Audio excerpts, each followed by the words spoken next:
والشكر له على توفيقه وامتنانه، وأشهد أن لا إله إلا الله وحده لا شريك له تعظيما لشأنه، وأشهد أن محمدا عبده ورسوله الداعي إلى رضوانه صلى الله عليه وعلى آله وصحبه وسلم تسليما كثيرا. Chers frères et sœurs, je parlais des événements qui ont eu lieu pendant le mois de Ramadan, à l'époque du prophète alayhi salam. La semaine dernière, nous avons parlé de certaines particularités appartenant au mois de Ramadan. Aujourd'hui, je voulais citer un événement parmi les événements les plus importants qui a eu lieu à l'époque du prophète. C'est la bataille de Badr. La bataille de Badr, c'est un grand événement. Le prophète alayhi salam a eu l'information d'une grande caravane d'Écoises qui sort de la Mecque pour se diriger vers Damas ou l'Égypte. Cette caravane commerciale contient 1000 chameaux. Et le prophète a envoyé 4 de ses compagnons à sa recherche. Elle les a échappés. 2 mois après, l'information arrive au prophète qu'elle est de retour après qu'Allah a permis aux musulmans de faire des embargos et de confisquer le bien matériel des idolâtres habitants de la Mecque. Le prophète a appelé ses compagnons pour leur dire: voilà, le caravane de la Mecque retourne de Damas, 1000 chameaux qu'ils dépassent, l'équivalent de 40 000 dinars en or. C'est lui qui veut sortir avec nous pour la confisquer qu'il sort. Donc il a donné le choix. Il n'a pas imposé de sortir. Avec lui ont sorti 312 personnes à la recherche de cette caravane. Abu Sufyan a été informé. Il a dévié la caravane au côté du bord de la mer. Il a envoyé un informateur à Quraysh pour leur dire que Muhammad est sorti pour confisquer votre argent. Et voilà Quraysh, qu'elle bouillonne et qu'elle dégénère et qu'elle sort avec 1000 personnes pour essayer de combattre Muhammad et ses compagnons. Après, Quraysh a été informé que le caravane est sain et sauf. Ils ont divergé. Certains ont dit: c'est pas la peine de mener la guerre contre nos frères et contre nos amis. C'est nos cousins. C'est fini. Le caravane est sain et sauf. D'autres, ils ont dit: non, il faut la guerre. Il faut les déraciner. Il faut les éliminer. Il faut s'en débarrasser de Muhammad et de ses compagnons et de sa religion. À la fin, ils ont décidé la guerre. Ils ont sorti 1000 hommes ou 3000 hommes avec des chameaux, avec des chevaux, avec des armes, et ils se sont dirigés vers le Médine. Allah Jalla wa Ala a informé son prophète de l'intention de Quraysh. Que doit-il faire donc? À ce moment-là, le prophète sallam se tournant vers ses compagnons: ô vous musulmans, Quraysh sont sortis pour nous combattre. Qu'en dites-vous? Les muhajirin ont dit au prophète: Ya Rasulallah, on les combat. Le prophète, il s'est tué quelque temps, il a répété la même chose. Ils ont dit: Ya Rasulallah, on le combat. Le prophète, il s'est tué et il a répété 3e fois. Un homme parmi les Médinois, il se rendit compte. Il a répondu au prophète: ô prophète d'Allah, peut-être nous, le Ansar, qui est en train d'aviser. Wallahi, nous t'avons promis de te protéger et de te soutenir de ce que nous protégeons, nos familles et nos biens matériels et nos femmes et nous-mêmes. Wallahi ya Rasulallah, ramène-nous où tu veux. Wallahi, si tu affrontes cette mer et tu rentres dans la mer, on te suivra, nul d'entre nous ne tournera son dos pour toi. 300 et quelques personnes. Le prophète alayhi salatu wassalam Et c'était joyeux.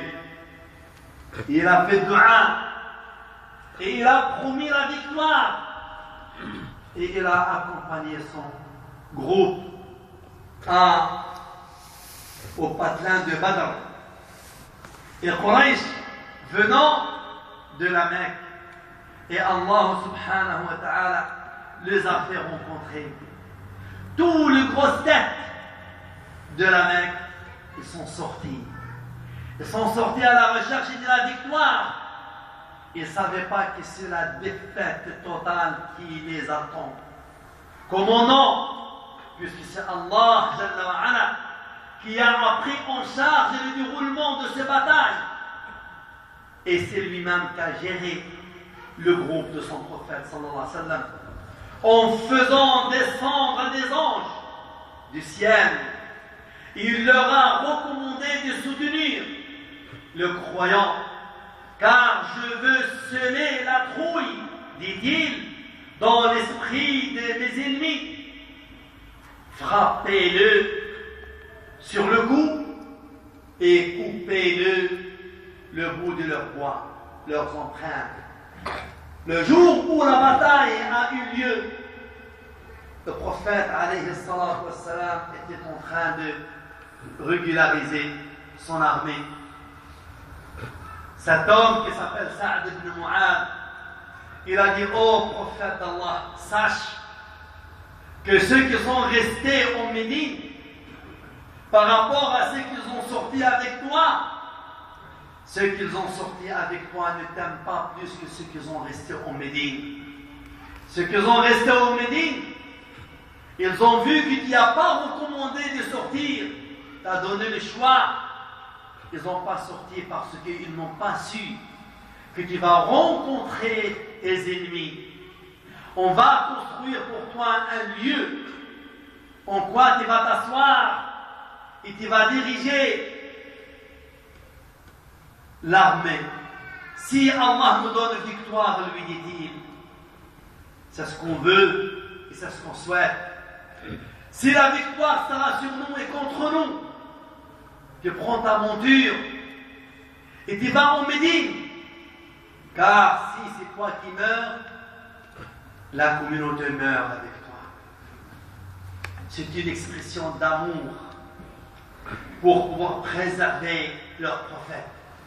Le prophète l'a remercié fortement et il s'est mis à faire le dua, implorer Allah jusqu'à ce qu'ils ont vu la blancheur de ses aisselles et jusqu'à son habit est tombé sur son épaule.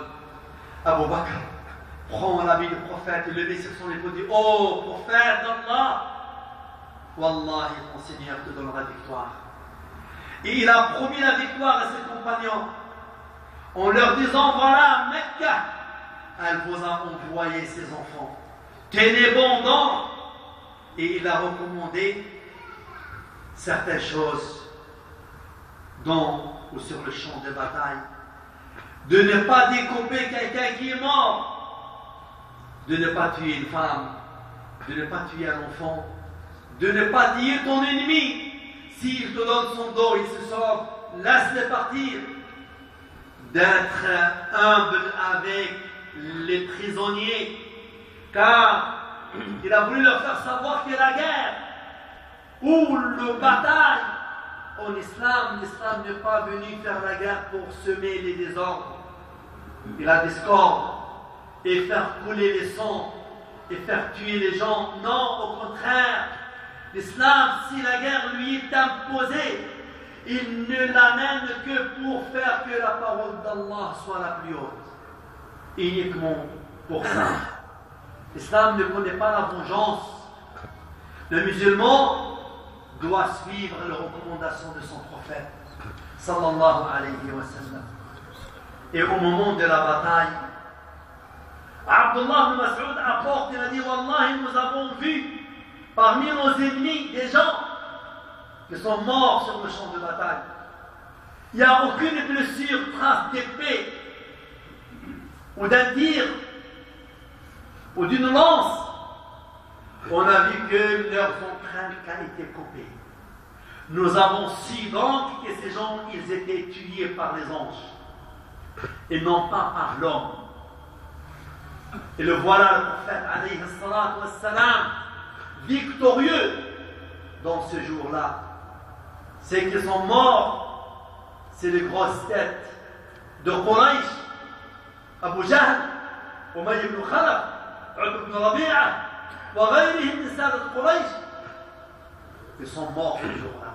Tous les maîtres suprêmes de Quraysh, ils étaient tués. Ils étaient tués. Umayy ibn Khalaf, il a été tué par Bilal ibn Rabah al-Habashi. Et il s'est mis debout sur sa poitrine. Abdullah ibn Mas'ud, il se mit debout avec ses deux pieds sur la poitrine d'Abu Jahl, Amr ibn Hisham. Et après, ils ont coupé la tête de cet homme, ils l'ont ramené au prophète alayhi salam. Il a dit, c'est lui. Ils ont dit, ya Rasulallah, c'est lui. Il a dit, sachez que cet homme, c'est le pharaon de cette époque. Pharaon هذه الأمة. Abu Jahl, Amr ibn Hisham. Donc, mes frères et mes sœurs, la victoire ne peut être donnée que par Allah Jalla wa Ala. Allah a donné la victoire à 300 personnes contre 3000 personnes ou contre 1000 personnes. Avec quel armement? Avec quelle force? Non, c'est ni armement, ni force, ni puissance. C'est la force de la foi. C'est la force de la certitude sur Allah Jalla wa Ala. Cet événement a eu lieu pendant le mois de Ramadan. Le mois de Ramadan, c'est le mois de la victoire, de toutes les victoires de l'époque. Et nous voilà, on voit sur la planète de pauvres gens persécutés par ici et par là, et on leur dit, sachez, chers musulmans et musulmanes, que faire descendre les anges du ciel pour venir en aide aux croyants, ce n'est pas une particularité pour le prophète et ses compagnons.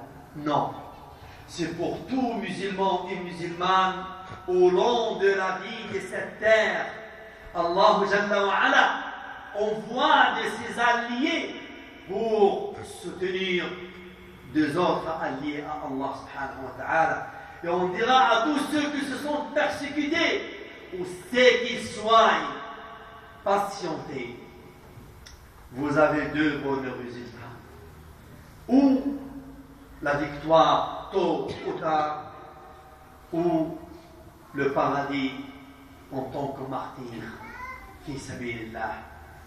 Donc voyez-vous, les événements qu'ils ont traversés les musulmans, ils n'étaient pas si nombreux, mais leur foi et leur certitude sur Allah Jalla wa Ala, leur confiance en leur prophète sallallahu alayhi wa sallam, aussi leur obéissance au prophète sallallahu alayhi wa sallam, voire leur vigilance sur la vie du prophète sallallahu alayhi wa sallam, a fait que la défaite elle a été aux côtés de leurs ennemis et la victoire était de leur côté.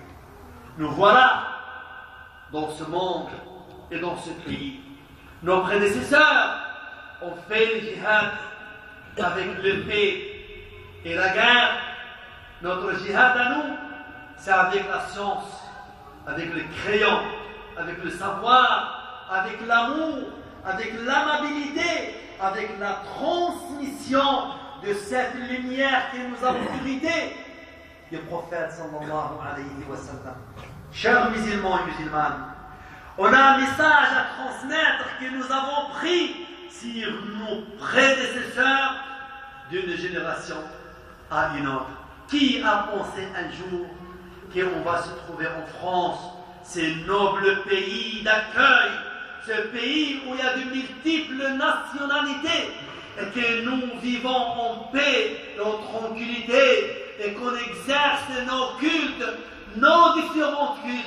Qui a pensé un jour qu'on va se trouver ici? Personne. C'est le destin d'Allah qui a voulu ainsi. Notre jihad aussi ici, c'est l'amour, c'est la transmission de cette lumière, c'est la transmission de cette religion, c'est la transmission de ce monothéisme, c'est la transmission de cette amabilité prophétique pour que les autres voient la lumière et peuvent retourner envers leur Créateur. Prêcher l'islam, c'est pas le prêcher pour toi, c'est le prêcher pour l'autre, c'est faciliter l'accès à l'islam pour l'autre, c'est partager cette lumière avec l'autre, quelle que soit son appartenance tribale, ou nationale, ou régionale, c'est ton frère en humanité. Et par l'occasion, parmi le djihad que nous devons faire, c'est cette école que vos frères veulent créer, que Inch'Allah, elle sera créée très bientôt. Et l'école que nous voulons construire, et que son budget de construction et la terre, elle est à peu près de 500 000 euros. 500 000 euros, on a une école pour nos enfants. On a une école privée. On en a des cadres qui dirigent. On en a des profs. On en a des médecins. On en a des ingénieurs. Le cadre, on l'a. C'est la finance qu'on n'a pas. On a des hommes sur le terrain. Mais hélas, ils sont désarmés. Que voulez-vous qu'ils fassent, ces hommes-là? Les meilleurs d'entre eux, ils ont un salaire de 2 000 euros ou 3 000 euros. Ils auront besoin de notre soutien financier pour construire cette école et pour faire de ce collège une lumière. Et peut-être de ce collège, on construit d'autres pour la protection de cette génération, la protection de nos enfants, faire éviter l'échec scolaire. 80% d'échec scolaire, il est chez nous. Qu'est-ce qui nous arrive? Qu'est-ce qui nous empêche que nos enfants deviennent des médecins et des ingénieurs? Qu'est-ce qui nous empêche que nos femmes deviennent des gynécologues et des docteurs? Notre religion est la religion de la science et du savoir. On compte après Allah aujourd'hui sur vous. Il y a des stands qui sont dehors, devant la porte, 2 à l'intérieur, 1 de l'autre côté. 500 000 euros, 500 personnes à 1 000 euros. 1000 personnes à 500 euros. 2000 personnes à 250 euros. On en a les 500 000 euros. L'année prochaine, on aura notre école. Il y a un terrain qui a été proposé, Inch'Allah, que Allah facilite l'acquisition de ce terrain. Dites Amen. Si on acquis ce terrain, l'année prochaine, avec l'argent, on a cette école. Il y a Jama'a, dans cette mosquée, il y a plus que 2000 personnes aujourd'hui. Dans l'autre, il y a à Saint-Christophe, plus que 2000 personnes. Dans celle de Vorial, il y a plus que 2000 personnes. Dans celle de Rani, il y a plus que 1000 personnes. On est une communauté. On a une force. On en a besoin d'un guide. On en a besoin d'un chef. On en a besoin de quelqu'un qui nous dirige et qui nous oriente sur la bienfaisance. Ikhwani, venez en aide à vos frères aujourd'hui. Faites voir à la société qu'on est là quand il s'agit d'un projet commun, bénéfique. On est là. Dites à vos frères, ne craignez rien. L'argent allié, les hommes derrière vous, ils y sont. Les femmes derrière vous sont avec vous. On est avec vous. Ne partez pas comme ça. Une école, c'est la chose qu'on a le plus besoin aujourd'hui, surtout dans notre patelin. Venez en aide donc, sortez voir vos frères et allez envers eux, demandez des renseignements, participez avec votre argent et avec l'aide d'Allah, on aura cette école. Et ça sera un vrai jihad. Jihad aujourd'hui, c'est le jihad de l'ilm, le savoir. Jihad de la transmission de la lumière. Jihad aujourd'hui, c'est un jihad de partage de la bienfaisance. Et de penser à l'humanité. De tendre notre main à l'humanité.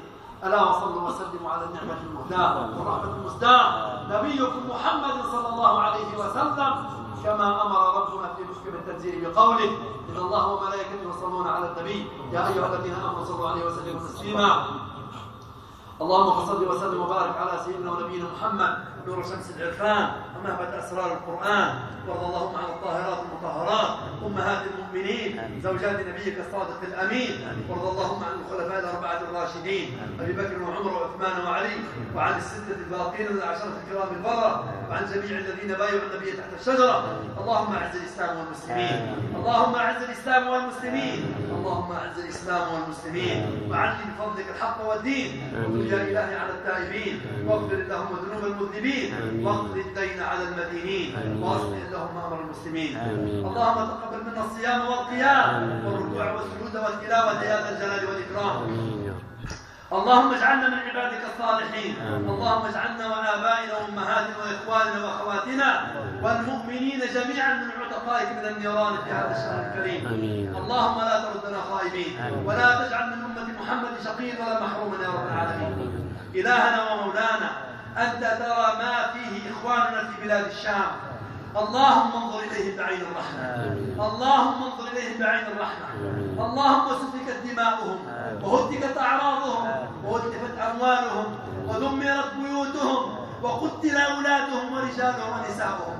اللهم انصرهم ولا تنصر عليهم، اللهم كن لهم ولا تكن عليهم، اللهم انكر لهم ولا تمكر بهم.